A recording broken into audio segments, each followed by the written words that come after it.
Michael Bennett loves Yosemite National Park, the pristine natural vistas, the museums and galleries, and especially the famous Ahwahnee Hotel.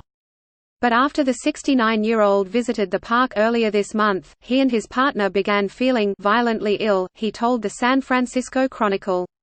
Back at home in the Bay Area, both men started vomiting severely and suffered from diarrhea. It seems their Yosemite getaway is to blame. Park officials said on Thursday that the California destination, best known for its giant sequoia trees and sweeping views of the Sierra Nevada range, is now host to something far less picturesque, a highly contagious gastrointestinal illness. About 170 people who worked there or visited recently have reported stomach issues, including diarrhea and vomiting, officials said.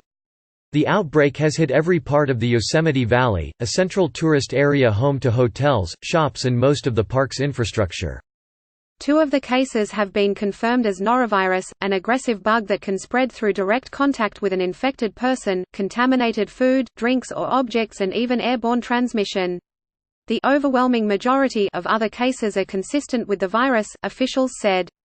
I'm upset because we love going to the park, and we love going to the Ahwahnee, but now we are going to feel a little bit wary.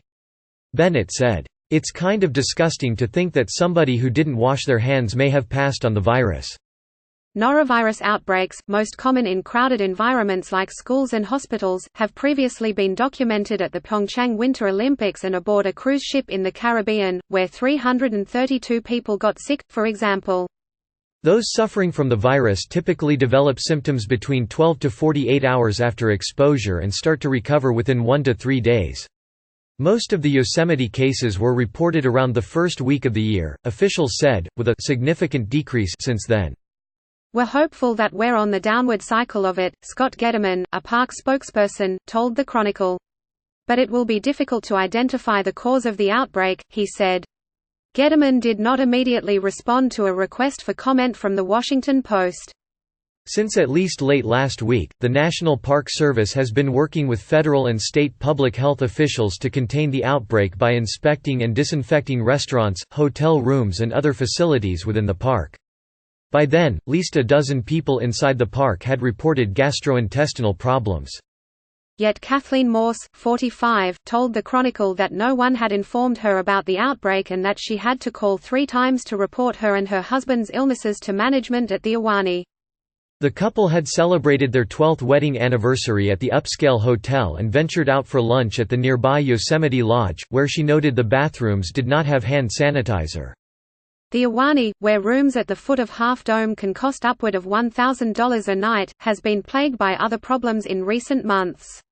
On January 7, the Chronicle reported that AAA hotel inspectors had downgraded the establishment's 4-diamond rating for the first time since 1991. Since Aramark, a Philadelphia-based food services company, took over the hotel, previously known for hosting movie stars and presidents, visitors have complained about deteriorating service. Representatives for the company, which manages transportation, concessions and other lodging options inside the park, did not immediately respond to a request for comment from the Post. The norovirus is the second outbreak at Yosemite in the past decade. In 2012, a booming population of deer mice in the park caused a rare hantavirus outbreak, which killed 3 people and sickened another 7. Victims had inhaled airborne particles of mouse feces and urine.